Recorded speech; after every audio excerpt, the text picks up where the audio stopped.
La gata de Barba Negra, gaticos y piratas. O sea, ¿qué más queremos? O sea, ¿qué pasa, Mix? Hemos salido de currar y nos hemos venido al Salón del Cómic de Valencia. Yo diría que es el planazo para este fin de semana. Editoriales, tiendas distintas, actividades. Superman, por ahí. Vamos a dar una vuelta y os cuento, bueno, os enseño cosas.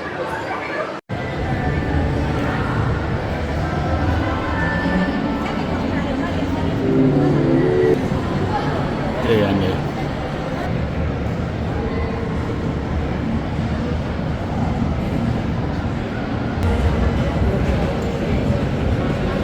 Y ahora os hago algunas recomendaciones. A ver, os venís a Grafito, editorial valenciana, la petan.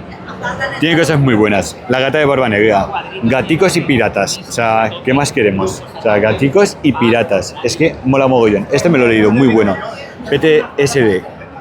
Los dibujos. O sea, maravillosos. Este también me pareció genial. Frontier. Te vas al espacio y empiezas a tener aventuras. La leche. La leche. La leche. Y los dibujos son una locura. Me acaban de decir que en Francia han vendido de este, o sea, no ellos, porque ellos tienen la edición española, 80.000. O sea, muy recomendable. Y este. Conocemos la historia de los cuadros del Prado que llegan a Valencia. Pues este se basa en esa historia. Tenemos a Valencia, el traslado de los cuadros.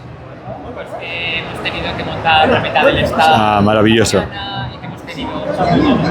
Este tengo reel, lo dice, mira el cabañal. Cosas Es que es la leche este. Gran vida. Por lo tanto, Mies también. Mies también es muy bueno, pero es un poquito más complejo.